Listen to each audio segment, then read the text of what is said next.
Hello students, today will we discuss about morphology and syntax. आज हम morphology and syntax के बारे में बात करेंगे.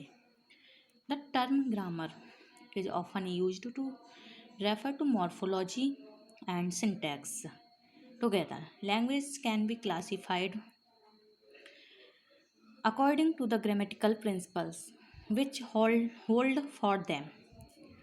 Such classification is the subject of typology, which is concerned with structure and not with genetic grouping.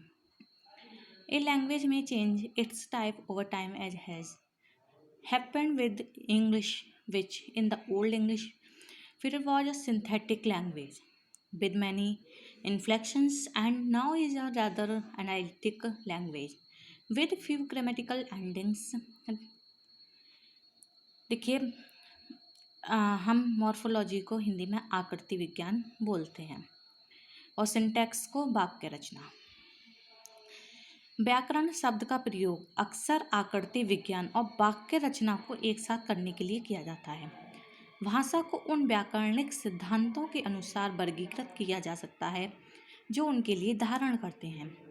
इस तरह का वर्गीकरण टाइपोलॉजी का विषय है जो समकालिक संरचना से संबंधित है, ना कि आनुवांशिक समूह के साथ.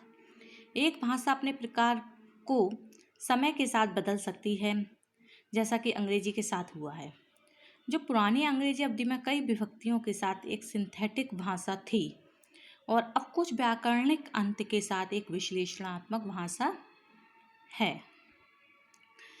अब देखिए सिंटैक्स क्या होता है. Syntax concerns the possible arrangements of words in a language. The basic unit is the sentence which minimally consists of a main clause. Nouns and verbs are the major categories and combine with various others such as adjectives, adverbs, prepositions, conjunctions, etc. Syntax एक भाषा में शब्दों की संभावित व्यवस्था की चिंता करता है. ये मूल इकाई वह वाक्य है जिसमें न्यूनतम रूप से एक मुख्य खंड होता है. संज्ञाएं और क्रियाएं प्रमुख श्रेणियां हैं और विभिन्न जटिल वाक्यों को बनाने के लिए विशेषण, क्रिया विशेषण, पूर्व सर्ग, संयुग्मन आदि जैसी कई अन्य के साथ ये संयोजन करती है.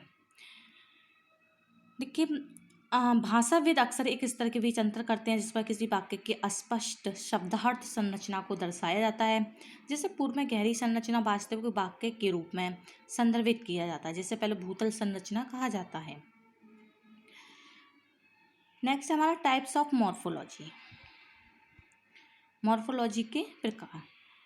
Tissue morphology.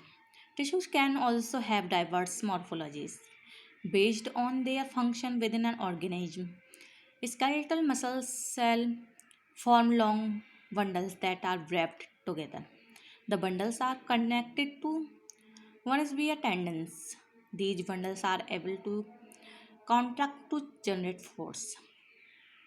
The tissue in your lungs contains grape-like of cells that are efficient at gas exchange, helping you breathe in oxygen and breathe out carbon dioxide. The firm jelly-like nature of cartilage tissues between your bones is able to absorb shock from the force of your walking and running. ऊतक आकृति विज्ञान. ये जीव के भीतर उनके कार्य के आधार पर ऊतकों में भी विविध रूप हो सकते हैं. कंकाल की मांसपेशी कोशिकाएं लंबे बंडल बनाती हैं जो कि एक साथ लपेटी जाती हैं. बंडलों को टेंडन के माध्यम से हड्डियों से जोड़ा जाता है. ये बंडल बल उत्पन्न करने के लिए एक साथ अनुबंध करने में सक्षम होती हैं.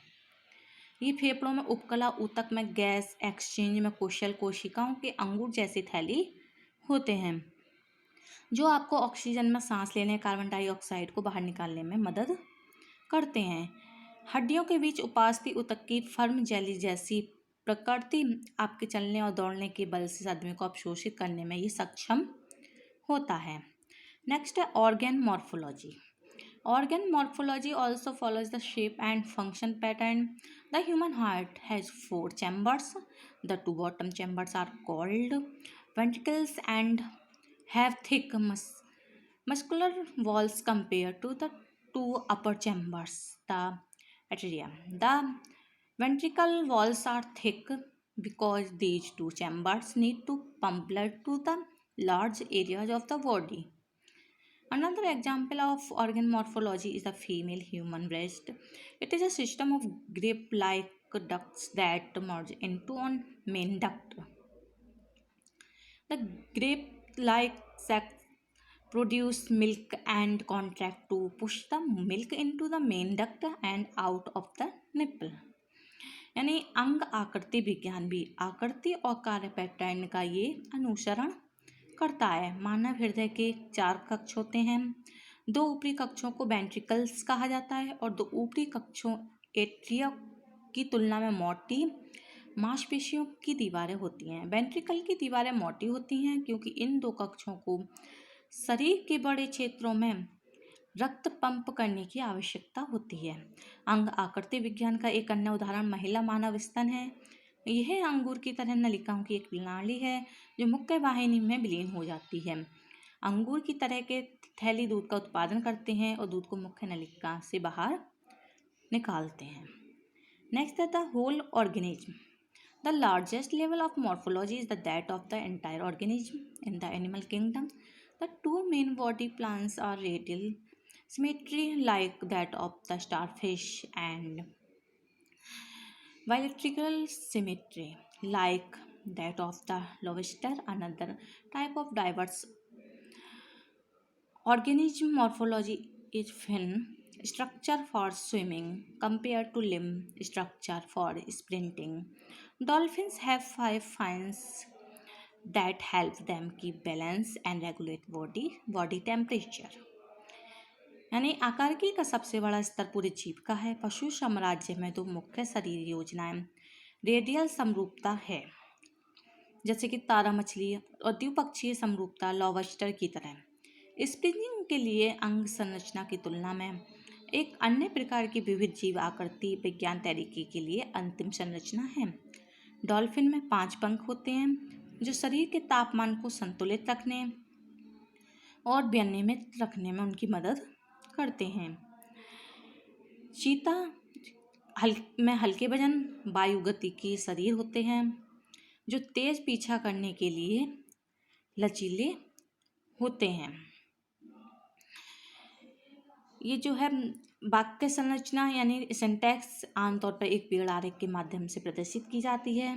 इसका उद्देश्य आंतरिक संरचना को इस तरीके से प्रदर्शित करना होता है जो नेत्रहीन रूप से समझने योग्य हो। इस तरह के आरेख की मस्तिष्क में भाषा के किसी भी इनकोडिंग के अनुरूप इसको नहीं माना जाता है।